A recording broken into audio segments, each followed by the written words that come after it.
Good morning everyone. बच्चे आज हमारा लास्ट है, प्रैक्टिकल का लास्ट दिन है। ठीक है, तो एक एक इंडिविजुअल में सारा कराऊंगी तो कुल मिला के हमारे 15 प्रैक्टिकल हो जाएंगे।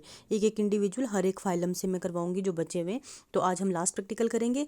तो बच्चे कोई भी कन्फ्यूजन होगी अगर आपको तो मुझे पूछ सकते हो, वैसे मैंने सारा कुछ बताया हुआ है। और लास्ट में मैं ये भी बता दूंगी कि आपको एग्जाम में क्वेश्चन किस तरह से अटेम्प्ट करना है। ठीक, तो बच्चे आज जो हमारा पहला प्रैक्टिकल रहेगा वो हमने करना है लेबियो रोहिता का। लेबियो रोहिता जो मतलब हम करेंगे पाइसेस में से, फिशेज में से जो हमारा स्पेसिमेन रहेगा। Exercise as it is to identify the given spot, then identification the given spot is identified as Labeo. ठीक है, उसके बाद क्लासिफिकेशन अपने ये वाइट पेज पे एज इट इज़, जैसे फाइलम इसका कॉर्डेटा है, सब फाइलम वर्टिब्रेटा है, सुपर क्लास ग्नैथोस्टोमेटा है। ये सारा कुछ आपने पढ़ा हुआ है, इसलिए इसको दोबारा से बताने की ज़रूरत है नहीं।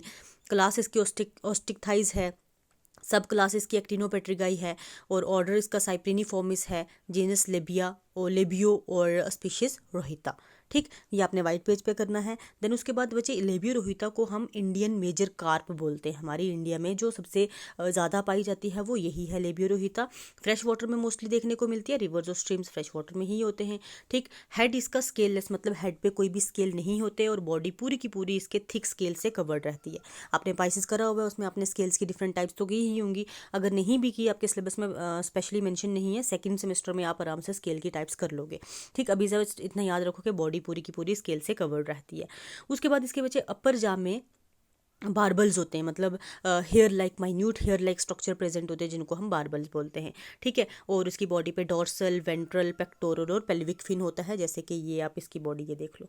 ठीक बच्चे, ये देखो, ये डॉर्सल फिन है, ये इसका पेक्टोरल फिन है, ये पेल्विक फिन है, ये एनल फिन है, ये इसका कॉडल फिन या टेल फिन हम इसको बोलते हैं। अब बच्चे जो ये लेटरल लाइन है ना, लेटरल लाइन इनकी जो है हाईली सेंसिटिव नेचर की होती है। ये वाटर की क्वालिटी एंड क्वांटिटी को रिकॉग्नाइज करने में रोल प्ले करती है। ठीक है, तो लेटरल लाइन जो है ये एक्ट करती है एज अ सेंस ऑर्गन। उसके बाद बच्चे इसका जो कॉडल फिन है फॉक्ट है और सिमेट्रिकल, मतलब ये देखो बाइफर्केटेड है, और सिमेट्रिकल का मतलब क्या हो गया कि दोनों जो इसकी ये फॉक्स हैं ये इक्वल हैं। कभी कभी ऐसा होता है ना, ऐसी वाली फॉक्स हो जाती हैं, एक बड़ा हो जाता है, एक टेल छोटी हो जाती है, बट इसकी क्या है, सिमेट्रिकल है। ठीक, तो बच्चे इसको हम अच्छी खासी फूड कंज्यूम करते हैं। तो ये हमने कौन सी कर ली, लेबियो। अब नेक्स्ट है हमारे पास बफो। बफो किस में आती है बच्चे, एम्फीबियन में। एम्फीबियन में जो स्पेसिमेन करना है वो हमारे पास कौन सा आएगा, बफो। बफो की एज इट इज़ जो एक्सरसाइज और आइडेंटिफिकेशन आपने लिखनी है।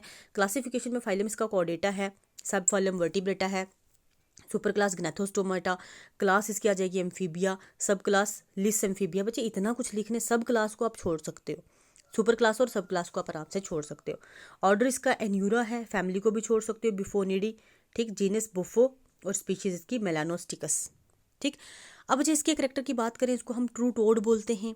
और एम्फीबियंस की एक मैं आपको स्पेशल फीचर बता दूं कि इनमें टेल नहीं होती, ये देख लो, बिल्कुल टेल भी इनमें नहीं होती, तो टेल लेस है ये। उसके बाद अगर बात करें, ये पानी में भी रहती है और ये लैंड पे भी रह सकती है। ठीक, नॉक्टर्नल हैबिटेट की होती है, मतलब रात को ज़्यादा एक्टिव होती है। स्किन इसकी रफ ड्राई होती है, लेकिन थोड़ी बहुत मोस्टली जो है फ्रॉग की स्किन जो है बच्चे क्या होती है, मॉइस्ट होती है। ये हमारे पास टोड है, इसकी फ्रॉग के कंपैरिजन जो है ड्राई है, लेकिन जैसे लिजर्ड होता है ना, रेप्टाइल्स की तरह उतनी ड्राई नहीं होती, लेकिन फ्रॉग के कंपैरिजन थोड़ी बहुत ड्राई होती है। ठीक, उसके बाद बॉडी इसकी डिवाइडेड होती है हेड और ट्रंक में। हेड में माउथ होता है, नोस्ट्रल होते हैं, आईज होती हैं, और टिम्पैनम, ये वाला इधर टिम्पैनम बना होगा। ठीक, ये वाला टिम्पैनम टिम्पैनम होता है।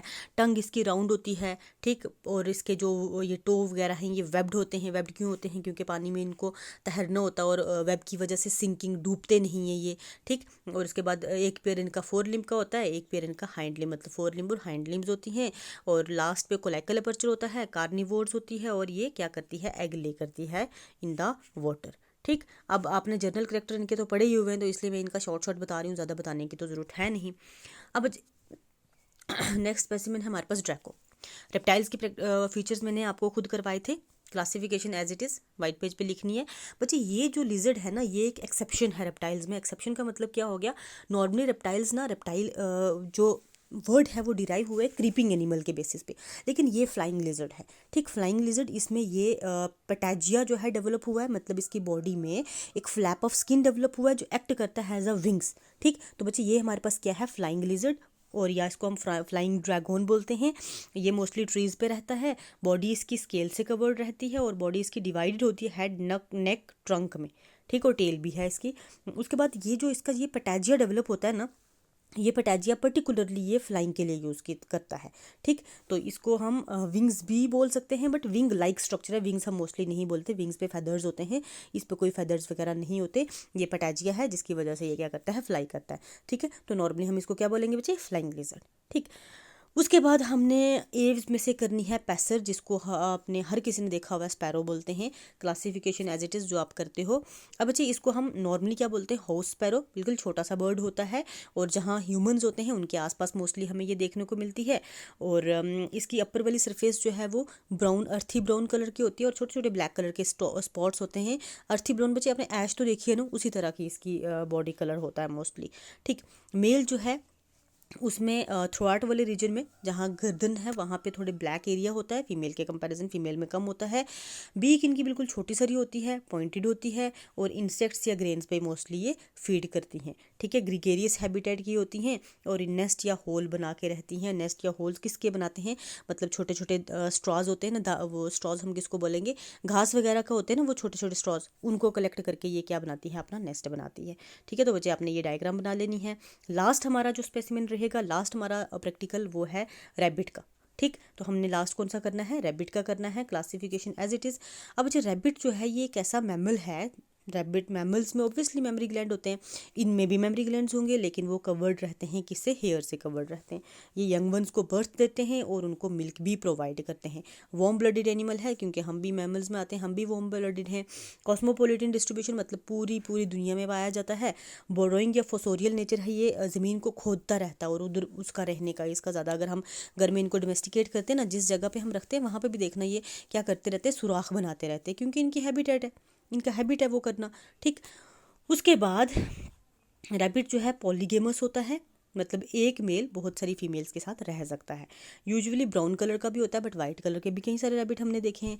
बॉडी जो है 4 रीजन्स में डिवाइड होती है, हेड, नेक, ट्रंक और टेल में। ठीक, अब बच्चे इतने सारे फीचर्स करने की कोई ज़रूरत है नहीं आपको, आप इसकी ये डायग्राम बना लेना। ठीक, अब बच्चे देखो इसका ये हेड है, आई है, स्नाउट है, एक्सटर्नल नियर्स हैं, माउथ है, और विब्रेसे जो मूछें होती है ना उनको हम विब्रेसे बोलते हैं। देन उसके बाद नेक आ जाएगा, ये 4 लिम्ब है, ये हाइंड लिम्ब है, ये इसकी टेल है, बॉडी हेयर से कवर्ड रहती है। ठीक, ये थोराट यहाँ बताया हुआ है, ये यहाँ पे एक्चुअल में। ठीक, तो एक्सटर्नल ईयर इसके बड़े बड़े कान होते हैं जिनको हम पिन्ना बोलते हैं। ठीक है, तो बच्चे यहाँ तक थे सारे हमारे प्रैक्टिकल। आज हमारे प्रैक्टिकल कंप्लीट हुए। अब मैं आपको बताती हूँ, आपको एग्जाम में ना जैसे आपको पेपर आया है उसमें लिखा हुआ है क्वेश्चन के to identify the given spot, question आएगा to identify the given spot. ठीक, तो आपने एक्सरसाइज नहीं लिखनी, आपने क्वेश्चन वही लिखना है, स्पॉट ए, स्पॉट बी, स्पॉट सी ऐसा हो सकता है, तो आपने लिखना है क्वेश्चन नंबर 1 स्पॉट ए। ठीक, अब स्पॉट ए आपको पहले ही बता दिया जाएगा, क्योंकि ऑनलाइन में तो आपको रखेंगे नहीं हम स्पॉट, तो आपको बता दिया जाएगा कि स्पॉट ए में आपने क्या करना है। तो अगर मान लो आपको स्पॉट ए में मैंने बोला हुआ है कि आपने रैबिट करना है, तो आपने क्या करना है, spot A is identified as rabbit, ये लिख के उसी लाइनिंग वाली शीट पे ही यूज़ करनी है, वहाँ तो वाइट शीट यूज़ करनी नहीं होती, क्योंकि वो वाली जो शीट आती है उसमें वाइट नहीं होती, तो उसी पे आपने एक्सरसाइज नहीं करनी, क्वेश्चन लिखना है, identify the given spot, spot A is identified is this, उसके बाद क्लासिफिकेशन, उसके बाद कमेंट्स लिखने हैं, डायग्राम नहीं बनानी। डायग्राम अगर किसी क्वेश्चन में पूछी है कि हाँ आप इस स्पॉट की डायग्राम बनाएं, तो आपने बनानी है। अगर आपको डायग्राम नहीं पूछी हुई, मेंशन नहीं किया हुआ, तो आपको डायग्राम बनाने की कोई ज़रूरत नहीं है। ठीक, तो बच्चे इस तरह से आपने क्वेश्चन अटेम्प्ट करना है। अगर फिर भी कोई कन्फ्यूज़न होती है अभी भी, तो आप मुझे पूछ सकते हो, मेरा नंबर तो है आपके पास। ठीक, तो आप मुझे पूछ सकते हो। तो आज हम यहीं तक रखते हैं। Thank you so much.